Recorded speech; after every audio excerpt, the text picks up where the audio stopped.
आपण पाहताय चांगलं न्यूज। सातारा आणि राजकीय राडा हे समीकरणच जणू काही बनत चाललंय। आज जिल्हा परिषद सभापती निवडीवेळी त्याचा पुन्हा प्रत्यय आला। प्रचंड पोलीस बंदोबस्तात जिल्हा परिषद सभापती पदांची निवड आज बिनविरोध पार पडली। विरोधात अर्जच दाखल न झाल्यानं या निवडी बिनविरोध झाल्याचे जिल्हाधिकारी संतोष पाटील यांनी जाहीर केले।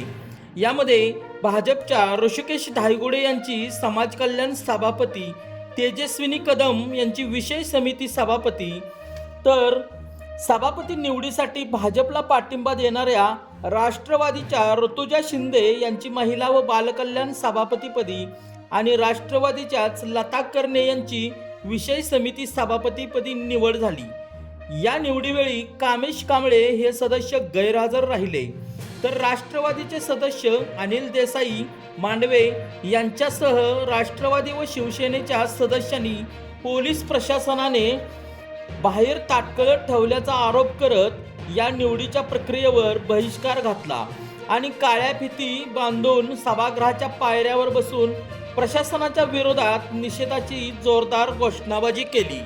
तुम्ही पाहताय चांगलं न्यूज।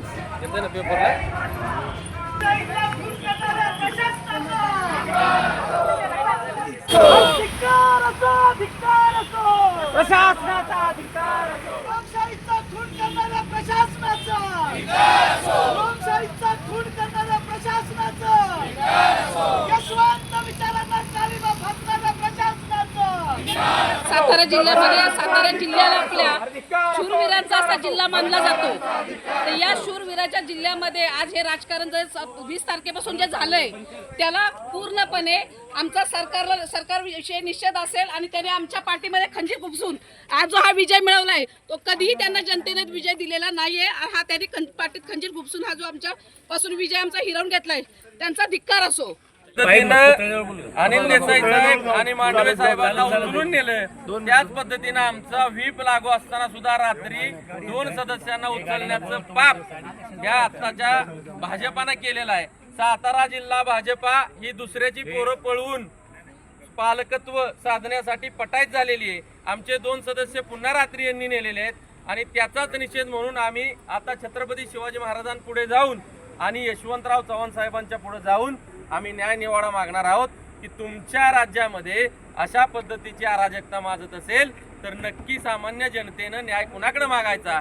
म्हणूनच आम्ही छत्रपतींच्या पुढे जाऊन नतमस्तक होणार आहे, यशवंतराव चव्हाण साहेबांच्या पुढे नतमस्तक होणार आहे आणि जनतेच्या दरबारात खुल्या मनानं जाणारा हा शिवसेना आणि राष्ट्रवादीचा चमू उद्यापासून तुम्हाला खऱ्या अर्थानं रणांगणात दिसेल।